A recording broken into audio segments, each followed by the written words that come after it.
Hello, everyone. I'm Matthew Resnay, and welcome to On the Reg. This is a podcast dedicated to small business owners, entrepreneurs, marketers, and really anyone looking to innovate their digital landscape. Today's episode is about the top tools that I recommend for running an effective business. Now, whether you're an e-commerce brand or just a business that's still running on pen and paper, these tools are going to help you become more productive, more efficient, and more profitable.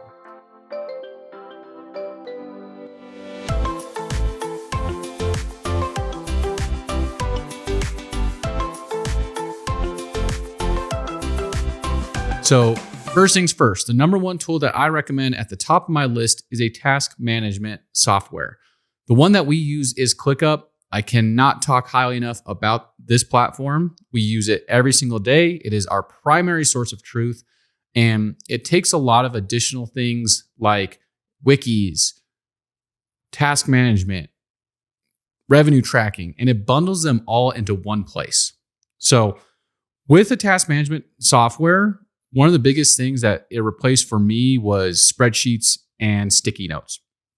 I've tried every system under the sun. I've tried calendar reminders. I've tried tasks in Google. I've tried sending myself emails. I've tried pen and paper.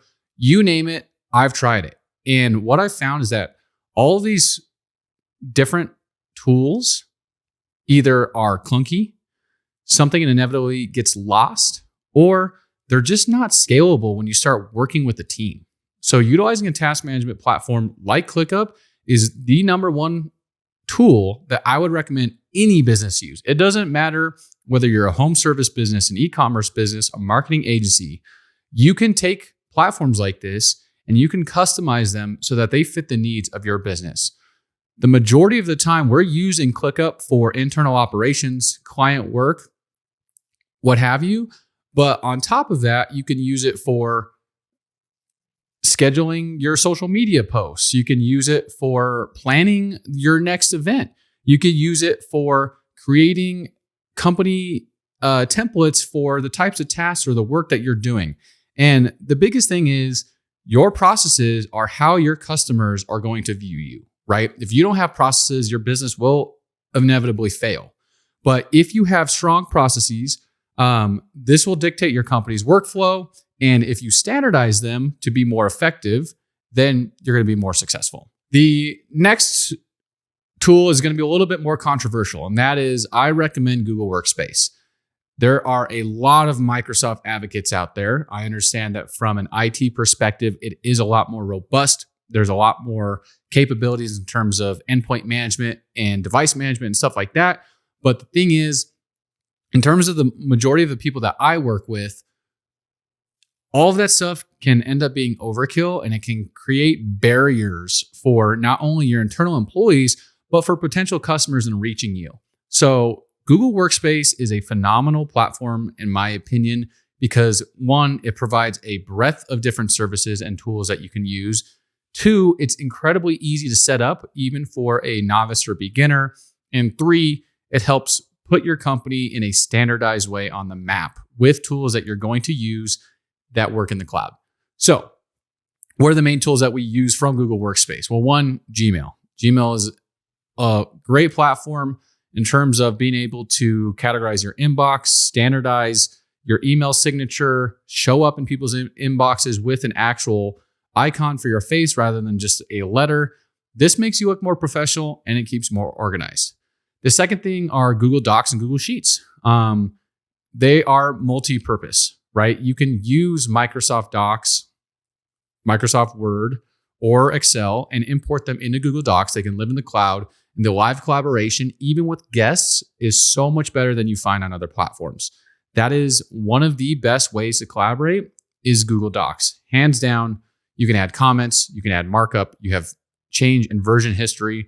We actually even use Google Sheets for our client approval process for ads. And while it sounds like it might be clunky, it's actually pretty beautiful in terms of how it's implemented. So Google Workspace is a great one. The last thing that I'll note is Google Drive. I've researched all the competitors, right? I've worked with Dropbox. I've worked with Microsoft's version of file storage, OneDrive. And the thing is, I just don't think they're that user friendly, and they're not as easy to use if someone's on a different ecosystem. Whereas Google Drive is easy to categorize, easy to use, and may have a little bit less protections than you would find on some of those other platforms, but like Dropbox. But I think the ease of use definitely outweighs the cons in terms of security. If you need high security, definitely go with one of those other platforms. But if you want to be a scalable organization and security isn't the number one focus, then Google Drive is a great one for you. Now, the next tool that I'm going to recommend is one that I never thought I'd see myself saying, and that is Slack. We used to use Google Chat. I've used many other platforms in the past. I can't remember the names of them because there's so many at this point. But Slack is a phenomenal platform just because, one, from an admin perspective, it makes it really easy to organize your company, add guests, add channels. Two, one of the biggest advantages of Slack is reactions. And that's not something out of the box with Google Chat. A lot of other platforms do have that, but nesting threads, reactions, being able to do a quick huddle, and also integrate with other platforms that you're using on a day-to-day basis, Slack does it all. You can send an email directly to a colleague and say, hey, have you followed up on this? You can send a ClickUp task directly to someone and say, hey, here's some updates here. And one of my favorite things to do on Slack as a platform is use it for multi-device information. So say I'm on my phone and I need to send a quick file or a quick image to my desktop. Slack is by far the easiest way, in my opinion, to do that. You just send it to yourself. No one else ever sees those. Bing, bing, boom, you're done. All right. So Slack is a great tool. Highly recommend it. Now, the next thing that I would talk about is marketing and business reporting. As a top tool, a lot of people use spreadsheets. That's perfectly fine as long as you have one that's functional. And when we're talking about spreadsheets for reporting, one thing to note based off the first tool we recommended, which was task management, is that spreadsheets are not made for task management. They are made for data analysis. So if you're still using spreadsheets to organize your business in terms of tasks, productivity, stop doing that. If you're using it to calculate data, to use big databases, that's fine. Now, for marketing reporting, one of the tools that we use is called Agency Analytics, and we use that for all of our clients. We use it for ourselves. It integrates with all major ad platforms. It integrates with Stripe. You can integrate it with spreadsheets, Google Sheets as well. And the advantage here is that if you're not tracking and if you're not setting goals, one, you don't know where your money is coming from, and two, you don't know how much revenue to expect for your business. So these are important things to get in place to make sure that your business is on track and you actually know what's going on. You can definitely do business reporting in ClickUp, in spreadsheets, as long as you have a platform in place. This is one of the biggest tools that you need to have active for your business. The next one, I'm sure you've heard a ton about this, is ChatGPT. Now, I'm not going to say you need to go out there and create these insane automations or do some insane builds, because this is a podcast for anyone and everyone listening.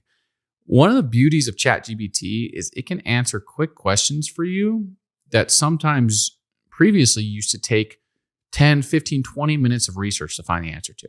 So an easy one that I use it for is, all right, I have a question. I don't want to browse forums. I don't want to read all these different news articles. And the answer to it is most likely an objective answer. If it's subjective, asking an AI may be not the best course of action. But if it's an objective answer, then going to ChatGPT and asking that question, that's a quick and easy way to get what you're looking for. Another one that I use all the time, I think I like to think that my English, grammar, punctuation, writing skills are actually pretty good. But at the end of the day, I'm not perfect. So using something like Grammarly, yes, it can check for some of these things. But throwing it quickly into ChatGPT and saying, hey, check this for syntax, check it for grammar, punctuation, make sure it matches the tone of voice of my brand. Make sure that this is compelling to the people who are going to be reading it. That's a great way to use the tool. It's quick and easy. You can make sure that it still matches your tone after reading over the output that it gives you, and you can take it from there. Yes, you can use ChatGPT for a lot more sophisticated things. You can connect spreadsheets. You can have it check PDFs. You can now have it even create images. If you connect it to Zapier, there's a million things you can do with it. But from a core business perspective, business owners, I hear this all the time. They're like, I don't know what this means in terms of marketing, or I don't know what I need to be doing on this side of my business. A quick place to turn to outside of Google is ChatGPT. All right, moving on. The next one that I want to cover is the Adobe Creative Cloud. Now, this tool is obviously multiple tools bundled into one thing, one subscription. But you don't need to be a professional designer to want this tool. You don't need to be a professional videographer to need this tool. The alternative obviously is Canva. I would say have one or the other or both if you have the means to support that level of subscription. But the beauty of it is, yes, use a professional designer, videographer for bigger projects, things that you're putting money behind, things that your customers are going to be seeing. But if you need to make a quick doc or do a quick photo edit or what have you, having an access to these level of platform is huge.